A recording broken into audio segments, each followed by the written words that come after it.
What's going on, everyone? Welcome to another Monday Scale News Update. If you're not familiar with the show, we talk about the topics in the scale world of RC that happened over the last week. This one's a little bit late because I had some audio issues yesterday, but let's get into last week's topics. Last week, RC4WD Drive released a new interior for their Toyota hard bodies that you find on the Trailfinder 2 or that you can buy separately. This is an easy drop-in, nicely detailed 3D interior that is just something that gives you a good base to model after. Looks like they sent out several versions to their team drivers, gave them a chance to paint them, weather them, do some nice paint jobs on them before the release so that when they dropped it, you could see what you could do with these. So if you're interested in adding some detail easily to your Trailfinder 2 or custom builds with that body, make sure to check out the link in the description below. Last week, Carisma added some new vehicles to their website, but haven't really added pictures or details yet. Looks like there's going to be a handful of new models. Looks like most of them are going to be small scale, but not sure. There might be another large scale or 10th scale version that they haven't released yet either. I'll put the links to those items in the description below. If there's new details added during the week, you can check those out. Otherwise, I'll keep an eye out on it, and if we see more details, I'll definitely update on the next Scale News update. Knight Customs added a bunch of new 3D printed parts for the Axial C10 body. They posted new hood supports, engine bays, engine cover, kind of LS style, front bumper detail pieces, bed pieces, just a ton of different things to really scale out that Axial C10 body. A lot of these are the same that can be used on the Axial Blazer, but also some very specific C10 versions also. Check the link in the description for the Knight Customs Shapeways store. JConcepts released some new hotties drag racing tires. Now these are a 2230 tire short course build basically, and these are aimed at the guys who are converting the Traxxas Slash typically over to drag racing type vehicles. Now JConcepts also offers bodies like the Fox Body Mustang that we saw just a couple of weeks ago, and then they've also have the Nova, and then a lot of other people use different bodies as well. But these new tires look pretty good, and they look like they may also work for like my drag bolt project. So I'm keeping my eye out on them. Might be a good choice for me to pick up 4 of those rear tires, throw them all the way around, see how they mount up. But that's it for the news topics for last week. Again, we're kind of in that summer back to school time where news in the RC world is a little slow. But again, I did post on social media asking for questions, and we're gonna go over those quickly. DDM Racing posted, "You're generally focused on crawling and dancing riders. What is the segment of the hobby you've wanted to get into but haven't? Why haven't you?" I'd say flying, but mainly like on the plane side. RC planes have always been something that fascinated me, you know, ever since I was very small. And I just always thought planes were a lot of fun, but at the same time, airplanes like that, you know, they can take up a lot of space, or, you know, the little ones maybe not so much. But I just have always been fascinated with RC airplanes, and it's something I thought about getting into. At the same time, flying line of sight never really, you know, intrigued me that much. However, recently I did pick up an FPV wing. Now that's very simple, very basic, but I can use my FPV gear and kind of maybe put me more in the cockpit feeling rather than line of sight flying. So that I am actually looking forward to. There isn't many segments of the hobby that if I wanted to get into, that I haven't at least tried. Huge Micah 79 says, "Do you expect manufacturers will release another 2.2 kit, or are 2.2 rigs a thing of the past?" I hope that somebody else releases another, you know, bomber style or things like that. The bomber is a fantastic kit, and I really like it. The GOM was probably the closest thing that's come out recently to it, but of course I have my feelings on that. But I like driving those 2.2 style rigs, that size.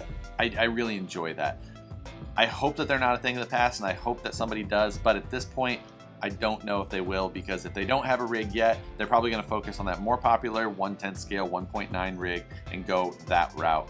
But there's definitely, you know, still those of us who do like it, but if you're trying to go for sales, going for the popular area, usually the best bet. Small Factory Studio says, "Any positive, negative opinions on product leak spy shots? What timeline do you think is appropriate? I find roughly 1 week is good. Anything more than 2 weeks, then excitement generally turns to frustration." That's a tough one. You know, a lot of us get excited when a new product's coming and we want to release it.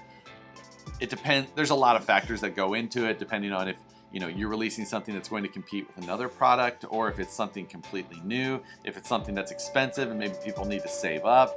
There's a ton of different, you know, theories of that. We oftentimes see new car releases long before they're, you know, actually going to be available. you know, I don't know that a month is too long. Longer than that, I think probably gets a little bit on the frustrating side for me. Sack the Ripper says, with as big as the scale crawling community is getting, why have companies not focused some attention to providing a larger variety of bodies? It seems like we all have the same 10 to 15 bodies to choose from. Need more diversity. This is a comment that, you know, you see all the time, and I know what you mean. I think at the same time, if a company is going to put a bunch of tooling into a body, they want to make sure that they're going to sell it, so they're going to go after those popular ones. Even if that market is more saturated, a Jeep is still probably going to sell better than that 1995 Dodge Ram that your dad had when you were growing up. You know, things like that. It's just, they're going after what is going to make a return on their investment. So that's probably why we see it. Certain vehicles are more, you know, aimed at trailing, off-roading, crawling, things like that. Now I know there's trucks everywhere that take and go hit a mud hole, and that's a different world. But when these companies are looking at vehicles that you would possibly see hitting the Rubicon, I think that's kind of the direction that they choose their bodies from. Blake Mao says, in your opinion, what is the best censored brushless system that has low-end torque for crawling and still has enough speed to go through whoops smoothly? I think that there's a lot of factors that depend on that, you know, depending on how big your car is, if it's a 1.9 or a 2.2 or a heavy 1.9 or a light 1.9, you know, you could run a Castle 1406 censored system, which is a good system, but I find it to be a little low on torque if my 1.9 gets a little heavy. So then I want to go to something like a Tekin Rock 412 or a Holmes Polar Pro.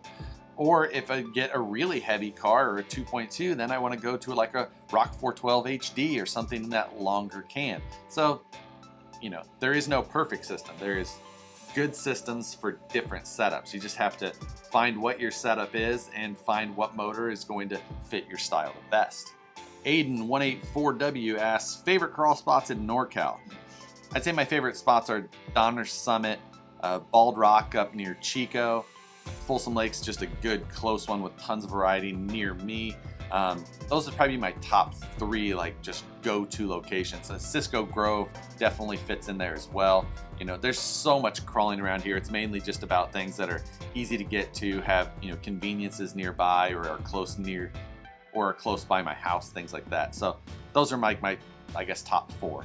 Now I'm going to switch over to the Facebook questions before the sun comes up over the building in front of me. Adam Spearman asks, what's it like to work in a hobby you love? Is it all it's cracked up to be, or does it start to take away from your passion? I think that it's, you know, there's good and bad to everything, but working in a hobby and it's something that you enjoy, you know, it's still pretty amazing.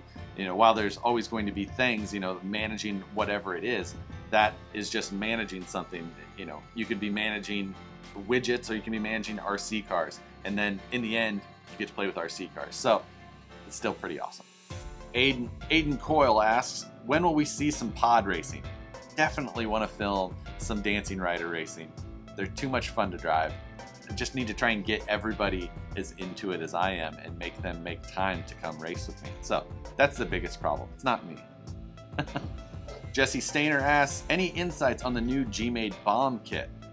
I'm planning to go pick one up. I just haven't done it. Been super busy. I have the new project on the bench now with the drag bolt and just everything like that. So I've just been super slammed, and there's one sitting at RC Country here in Sacramento. I've been planning to go down and pick it up, just haven't made the time. You know, I want to check it out because there's a lot of features in it, a lot of things that I'm interested in seeing firsthand, and you know, before I can really have a decent opinion on it, I think I need to have it in hand. So nothing yet, but I do want to grab it, do want to build that up and see what it's all about. But as you can see, the sun's coming over the building and it's going to get to eye level here pretty soon. So make sure and watch the drag bolt videos on Wednesday and Friday. Come join me again for the Scale News update every Monday. Like the video if you enjoyed it, subscribe if you're not already, and we'll see you on the next one.